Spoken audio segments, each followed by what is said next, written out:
Un chrétien, par définition, est quelqu'un qui croit en Jésus-Christ. Et aujourd'hui, nous allons parler de Jésus. Jésus, le centre du christianisme, mais aussi un personnage très important pour les musulmans. En effet, les musulmans et les chrétiens parlent de Jésus. Tous deux aiment Jésus. Cependant, il y a des points de divergence et nous allons en parler aujourd'hui. La preuve, c'est que les musulmans parlent de Aïssa, pour parler de Jésus. Les chrétiens parlent de Yessou. Est-ce que ce sont deux Jésus différents? On va voir ça. Notez que nous sommes là, non pas pour jeter des pierres, mais au contraire pour casser les murs et pour construire des ponts, des passerelles. Et peut-être que parmi les pierres, nous allons trouver des joyaux que nous allons pouvoir polir et partager. Alors, étudions les textes, apprenons les uns des autres, sans essayer de tirer des conclusions. Brièvement, pour un chrétien, Jésus, c'est Dieu qui vient nous visiter sur terre. C'est un peu comme le soleil qui est très loin de nous, mais qui envoie ses rayons. Et lorsque nous allons au soleil, nous allons dire, oui, nous allons au soleil. Nous sommes au soleil. Le soleil, il y en a trop, il nous brûle. Donc nous parlons des rayons de soleil comme si c'était le soleil, alors que le soleil, en fait, il est là-bas, mais il envoie des rayons qui sont plus ou moins du soleil, mais dans une autre dimension que le soleil véritable qui est là-haut.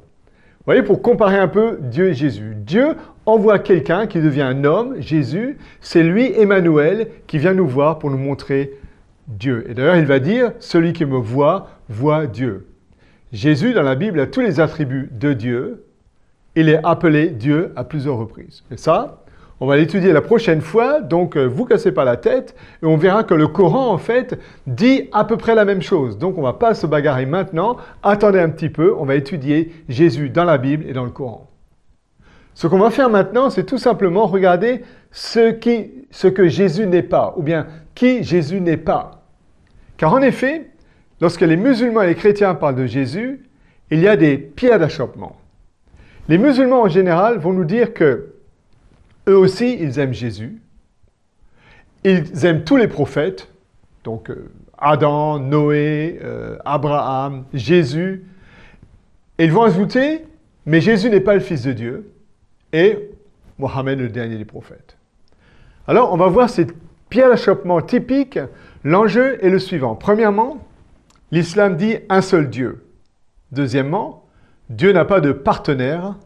Troisièmement, il n'engendre pas et n'est pas engendré. Quatrièmement, il n'a pas d'enfant ou de fils. Ensuite, ne dites pas Dieu est le Christ.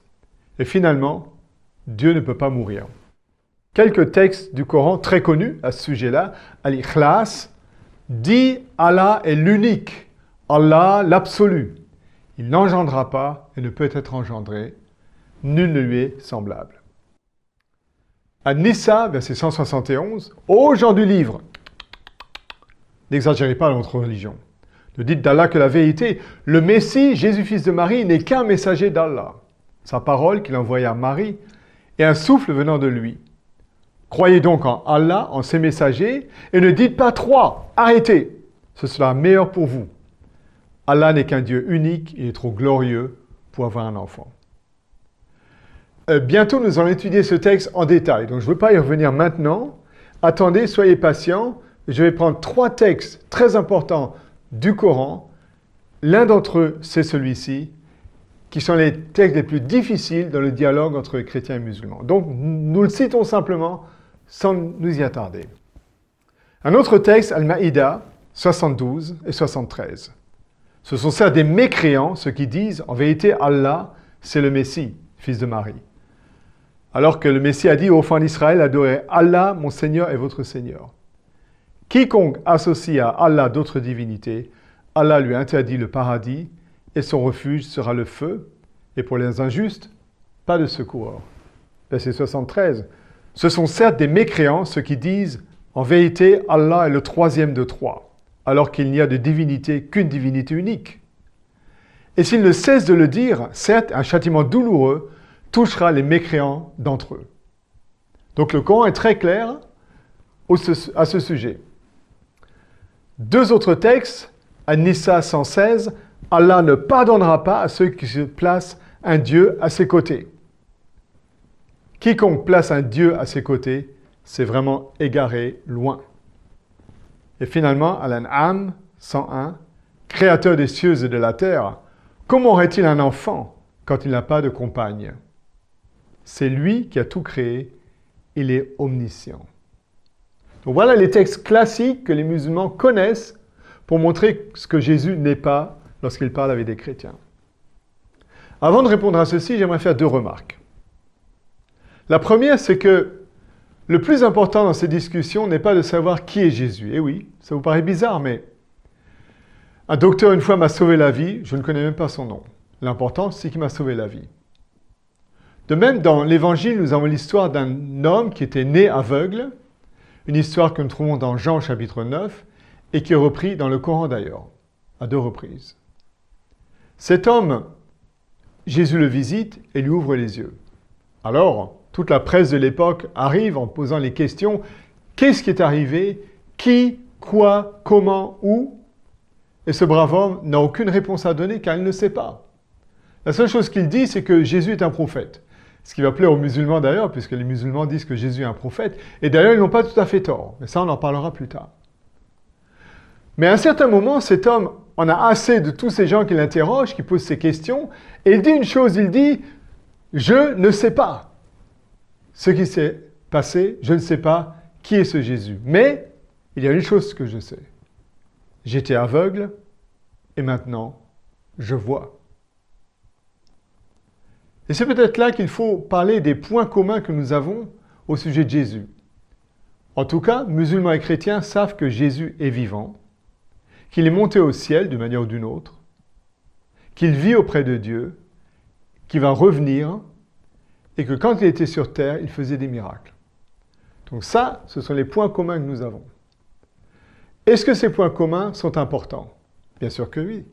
Puisque si Jésus, sur terre, pouvait faire des miracles, est-ce qu'aujourd'hui, il peut faire des miracles pour nous? Ça, c'est une question plus importante que de se bagarrer au sujet du Fils de Dieu, oui ou non.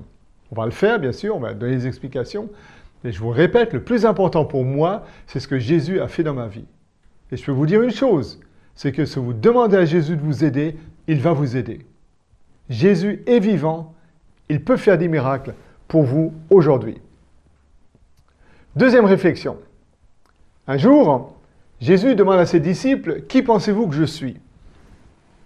Et Pierre répond, « Tu es le Christ, le Fils du Dieu vivant. » Matthieu chapitre 16, verset 17. Qu'est-ce que Jésus va répondre? Il ne va pas dire, « Pierre, super, enfin quelqu'un qui comprend, enfin quelqu'un qui est intelligent, enfin quelqu'un qui a le courage de dire les choses telles qu'elles sont. » Non, Jésus ne va pas féliciter Pierre, il ne va pas lui donner une position au-dessus des autres disciples, mais il va dire la chose suivante. Ce n'est pas la chair ni le sang qui te l'ont révélé, mais le Père dans les cieux. En d'autres termes, ce n'est pas une question d'intelligence, une question de faculté intellectuelle de comprendre qui est Jésus, mais c'est quelque chose que Dieu veut nous révéler comme il l'a fait à Pierre. Et je crois que c'est important. Avant de continuer, je vous invite à prier que Dieu vous révèle qui Jésus est vraiment. Et que Jésus puisse se montrer dans votre vie par un rêve, par un miracle, en donnant une solution à un de vos problèmes, une tentation, une maladie, je ne sais pas. Faites ceci et vous allez voir que Jésus est vraiment vivant. Maintenant, venons-en à ces pierres d'achoppement typiques. Je vais commencer par la dernière. Les musulmans disent que Jésus n'est pas mort sur la croix, et la principale raison, c'est que Dieu ne peut pas mourir. Là, j'ai une question toute simple. Est-ce que Jésus est Dieu, oui ou non? Si Jésus est Dieu, alors on peut discuter, est-ce que Dieu peut mourir ou pas? Mais les musulmans disent que Jésus n'est pas Dieu. Alors, quel est le problème de Jésus s'il meurt sur une croix, puisqu'il n'est pas Dieu? En tant qu'homme, en tant que prophète, les autres prophètes sont aussi morts, certains comme martyrs. Donc je pense que là, il faut se décider. Est-ce que Jésus est Dieu ou pas? Et c'est après qu'on pourra répondre à la question de la mort de Jésus. On le fera une autre fois. Deuxièmement, les musulmans et le Coran disent que Dieu n'a pas de partenaire. Ça veut dire quoi un partenaire? On a ici le mot shirk, sharak, mushrikun, ce qui est associé à Dieu quelqu'un. Effectivement, à l'époque du Coran, il y avait un groupe de chrétiens qui disaient que Jésus était un homme qui a atteint la perfection morale, et c'est pourquoi Dieu l'a adopté pour qu'il devienne Dieu. Une sorte de partenaire. Et le Coran dit non, ce n'est pas possible. Mais la Bible aussi nous dit qu'il n'y a pas une telle chose dans la conception de Jésus et de Dieu. Donc là, nous sommes d'accord lorsque nous regardons les faits historiques et les textes de près. De même, et ça c'est un peu plus difficile, le Coran dit « Ne dites pas Dieu c'est le Messie » ou « Dieu c'est le Christ ». Et beaucoup de chrétiens et de musulmans s'arrêtent là en disant « Voyez, le Coran dit que Jésus n'est pas Dieu ». Le Coran ne dit pas que Jésus n'est pas Dieu, mais il dit que Dieu, ce n'est pas Jésus. Quelle est la différence? Elle est énorme. On a effectivement, à l'époque du Coran, un groupe de chrétiens qu'on appelait les modalistes, et qui disaient qu'il y a un seul Dieu, mais que ce Dieu peut être soit le Père, soit le Fils, soit le Saint-Esprit, mais pas tous les trois à la fois. En quelque sorte, il n'y a qu'un seul Dieu qui se présente de trois manières différentes, mais pas au même moment. Ce qui voudrait dire, si vous voulez, qu'effectivement, Dieu, eh bien, c'est Jésus. Et le Coran dit non. Et les chrétiens disent non au modalisme. En tout cas, la majorité des chrétiens, ceux que je connais. Là encore, on est d'accord. Un autre point, c'est la Trinité. Ne dites pas trois. Alors ça, on en a parlé dans les épisodes précédents, je ne veux pas y revenir. Simplement préciser que la Bible ne parle pas de trois dieux. La Bible dit que Dieu est unique, que Dieu est un. D'où soit nous trouvons la illa illallah dans la Bible. Il n'y a pas d'autre Dieu que Dieu. Et dans la confession de foi juive, la Shahada des Juifs, il est dit que Dieu est un seul Dieu. D'ailleurs, dans le Nouveau Testament, un des docteurs de la loi juive va reprendre cette Shahada juive en citant les mêmes mots que les musulmans utilisent dans leur Shahada. Dieu est unique et il n'y en a pas d'autre que lui. Ça, on a vu tout cela, donc je ne vais pas y revenir. Parlons plutôt maintenant du problème le plus commun, le plus important, le plus connu. Est-ce que Dieu a un fils, oui ou non? Les musulmans disent non, les chrétiens disent oui. Les musulmans disent non, impossible. Les chrétiens disent si. Il semble qu'il y a un mur entre les deux religions qu'on ne peut pas franchir. Aujourd'hui, je vais vous montrer que dans ce mur, il y a une porte, et dans cette porte, il y a une serrure, et je vais vous donner la clé. Très, très, très simple, lorsqu'on a la clé, d'ouvrir une porte. Tout d'abord, qu'est-ce que cela veut dire que Dieu a un fils? Pour le musulman, cela veut dire que le Dieu des chrétiens a une épouse, il a des besoins charnels, il a des désirs charnels, et Jésus est le Fils charnel de Dieu. Donc, quand un musulman demande à un chrétien « Est-ce que Jésus est le Fils de Dieu ?», il pose une autre question que ce que le chrétien pense. Il pose la question « Est-ce que Dieu a une femme ? Est-ce que Dieu a des désirs charnels, etc. » Or, les chrétiens vont toujours dire non si la question est bien posée. Car aucun chrétien ne pense que Dieu s'est marié, que Dieu a des besoins charnels, que Jésus est le Fils physique de Dieu. On va étudier ça en détail. Tout d'abord, il y avait effectivement, à l'époque du Coran, une secte de femmes d'ailleurs, qu'on appelait les Kolidiranistes. Cette secte disait que Dieu s'est marié, et oui, avec Marie, et que Jésus est le Fils physique de Dieu. La Bible renie ceci et le Coran aussi. Remarquons au passage que le Coran ne dit jamais que Dieu n'a pas de fils. Le Coran ne dit jamais que Jésus n'est pas le Fils de Dieu.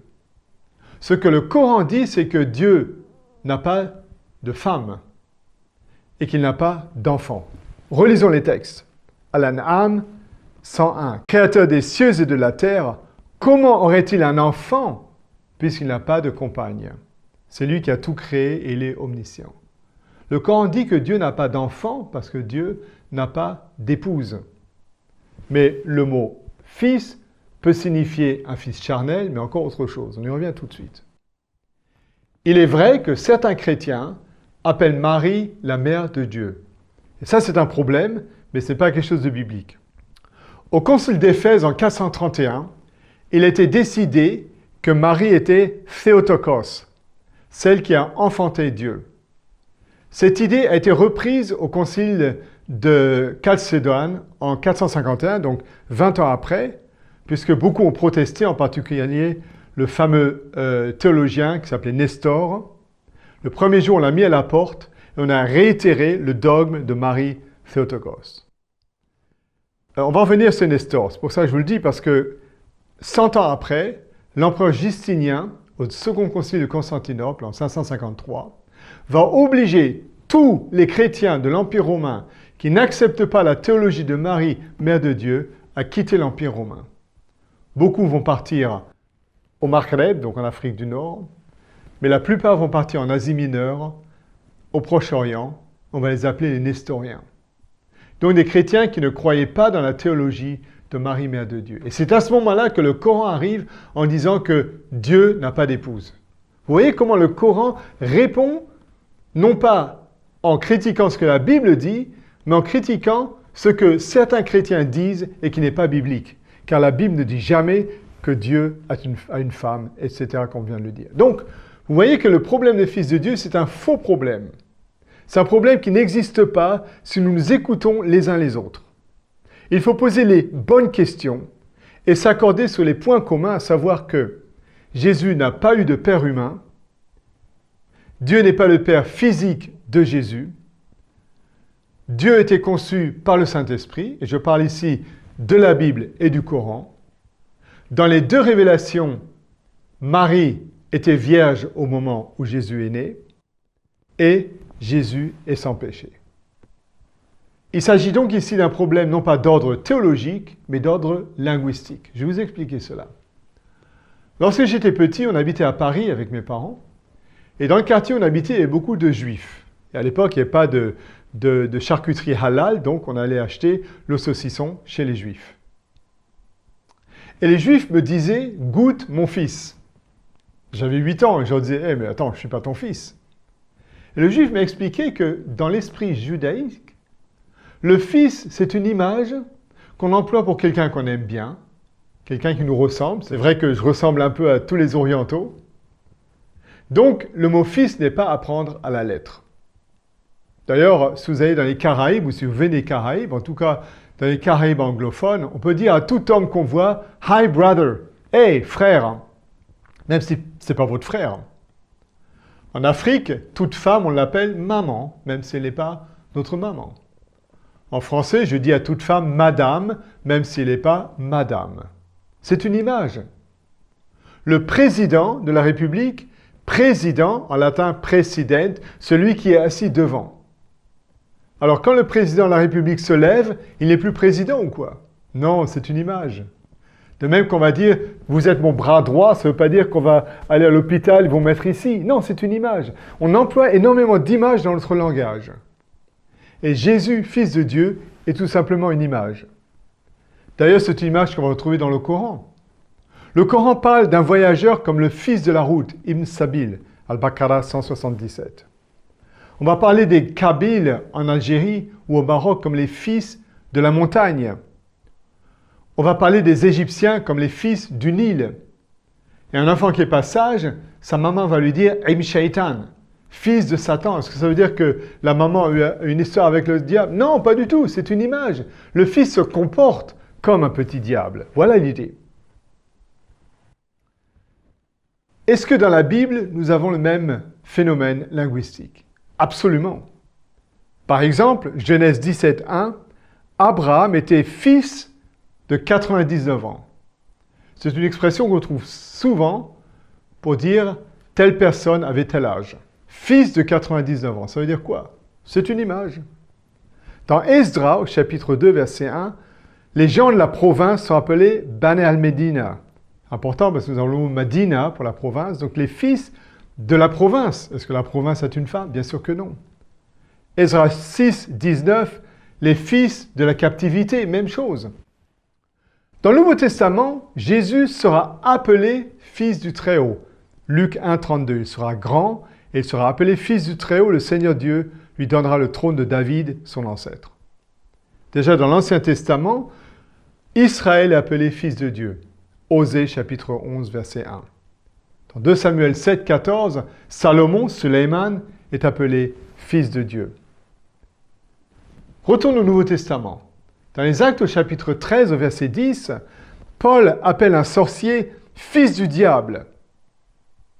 Jésus, dans Jean 8, au verset 39, dit « Si Abraham était votre père, vous feriez les œuvres d'Abraham. » Et il ajoute au verset 42, « Si Dieu était votre père, vous m'aimeriez. Mais, verset 44, vous avez comme père le diable est le père du mensonge. » Alors, est-ce que le diable est une femme, des enfants qui s'appellent mensonge numéro 1, mensonge numéro 2, mensonge numéro 3?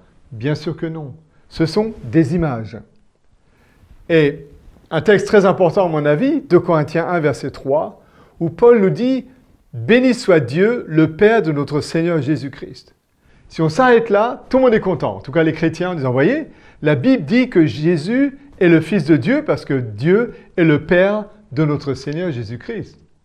Mais regardez comment le texte continue.